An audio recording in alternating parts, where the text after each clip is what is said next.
शैलेश जी गुजरात से। राधे राधे महाराज जी, आपके चरणों में दंडवत प्रणाम। महाराज जी, काशी और वृंदावन में आपकी आध्यात्मिक अनुभूति में क्या अंतर है? भोजन और शरबत।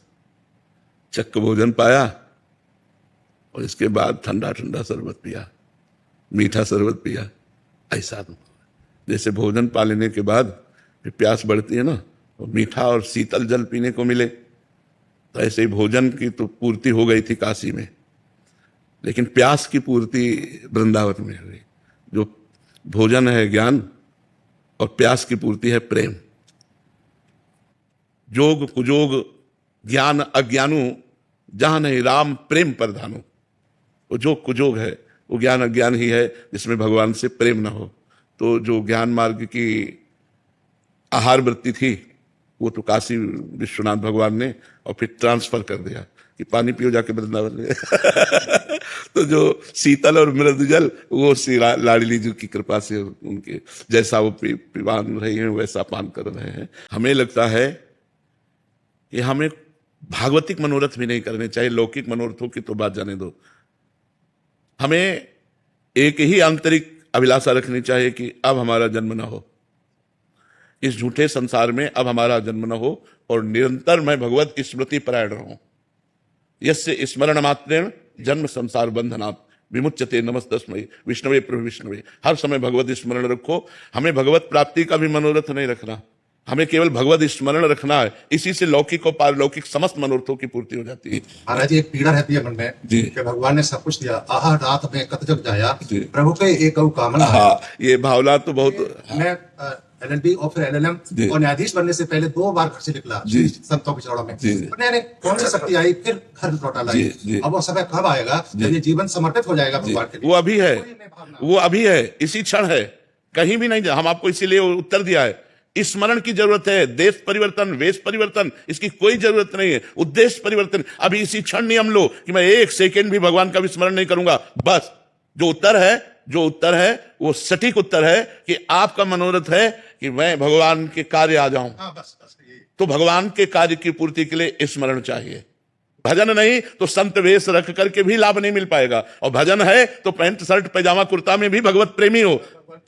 कहो स्वभाव लक्षण मनमाई, जीवन मोर राम बिन नाई। मेरी माता ने रामचरितमानस पढ़ने के बाद ही खाना देती थी। अब वो स्फुटित हो रहे हैं वो संस्कार। हाँ, बिल्कुल। मैं चाहता हूँ हर पल हर क्षण, परंतु थोड़ा सा घर का बंधन स्वामी ही समझा देते कि नहीं जाओ अपने घर। देखो, बंधन वहां है जहां मैं अपना मानता हूं, वही बंधन है। अगर मैं प्रभु का मानूं तो क्या बंधन है? ये मेरा घर नहीं, इसलिए मुझे बंधन नहीं है, क्योंकि श्री जी का है, ये श्री जी का है, वो श्री जी का है, ये सब श्री जी का है। तो आप क्यों नहीं मान सकते सब प्रभु का है?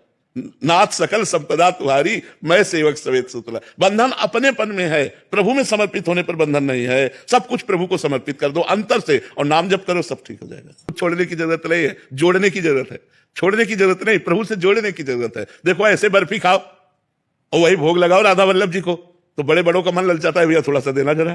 क्यों? वो प्रभु से जुड़ गया, वो वस्तु प्रभु से जुड़ गई तो उसका महत्व हो गया। तो हम सब कुछ प्रभु से जोड़ करके देखें तो सिय राम में सब जग जाली, सब कुछ भगवान है, क्या परेशानी है? थोड़ा भजन करें तो आनंद आ जाएगा। राधा धनी जी।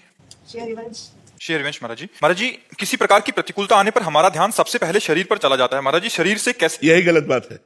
कोई भी प्रतिकूलता आने पर सबसे पहले हमारा ध्यान प्रभु पे जाना चाहिए। यही चूक हो जाती है, बड़े बड़े भक्तों से चूक हो जाती है। महाराज जी, बहुत कोशिश करने पर भी उधर चला ही जाता है उल्टी से।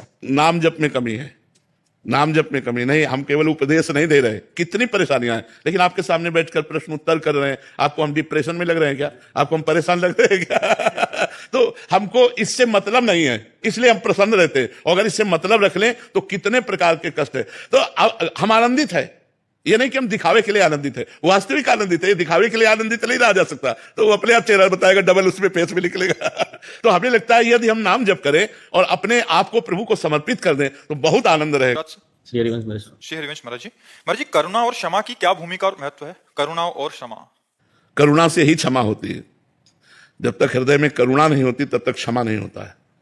आप उनको अलग अलग कर वर्णन कर रहे हैं, लेकिन करुणा से ही क्षमा का प्रादुर्भाव होता है, दया से ही क्षमा का प्रादुर्भाव होता है। जब हम किसी पर करुणा करते हैं कि बेचारा अज्ञानी है, ये अज्ञान परवश होकर ऐसा कर रहा है, तो हम उसे क्षमा कर देते हैं, जाओ तुम्हें छोड़ो।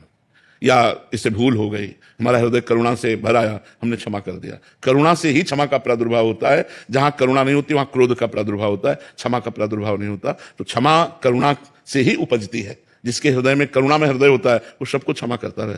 इसलिए हमारी श्री जी करुणा का समुद्र है। इसलिए अवगुण करे समुद्र सम गणत न अपनो जान, राई के संभजन को मानत मेरु समान। थोड़ा भजन कर ले तो बहुत मानती है श्री जी, और समुद्र के समान पाप कर बैठे तो भी मानती ही नहीं श्री जी, क्योंकि करुणा समुद्र है ना, क्षमा ही क्षमा है। तो करुणा से ही क्षमा का प्रादुर्भाव होता है। गोविंद पेड़ीवाल जी, सूरत। राधे राधे महाराज जी। महाराज जी, छोटे बच्चों को सही और गलत का फर्क समझाने पर भी उन्हें जो अच्छा लगता है वही करने की जिद करते हैं। ऐसे में क्या बच्चों को डांटना और मारना उचित है? बच्चों नहीं, मारना तो बिल्कुल उचित नहीं है, डांटना उचित है। उनको थोड़ा ऐसा दिखाना कि मैं गुस्सा हूं, मारना बस वो भय दिखाना। तो ये थोड़ा, जैसे कोई ऑफिसर है, गुरु है, पिता है, इनको थोड़ा नाटक करना पड़ेगा, क्योंकि एक व्यवस्था है। तो थोड़ा सा तो डांटना और दबकाना ये अनिवार्य ही है, क्योंकि ये जरूरी है। बिन भय होए न प्रीति, बिना भय के बात नहीं मानी जाती। जैसे हम बालक को संस्कार देते हैं वैसे बालकों में वो आता है। तो अब जैसे कोई संत आए तो हम लोगों से चरण धुलवाया जाता, चलो थाली लोटा लिए, स्वामी जी के चरण धोए, कपड़ा से पोछे, वही संस्कार, वही संस्कार। कुछ कहने की जरूरत नहीं, नाम में लगो, रात दिन नाम जप करो, सब ठीक हो जाएगा। अभी प्राण निकल गए, अभी भगवत प्राप्ति हो जाएगी। जैसे हम राधा बोले, राधा राधा राधा, हमारे प्राण निकल गए तो किशोरी जी की प्राप्ति हो जाएगी, भगवत प्राप्ति हो जाएगी। नारायण पुत्र के बहाने बुलाया तो भगवत प्राप्ति हो गई। तो हम तो जानबूझ के राधा राधा बोल रहे हैं, हमें क्यों नहीं भगवत प्राप्ति हो जाएगी? हमको निरंतर नाम जपने का अभ्यास करना चाहिए।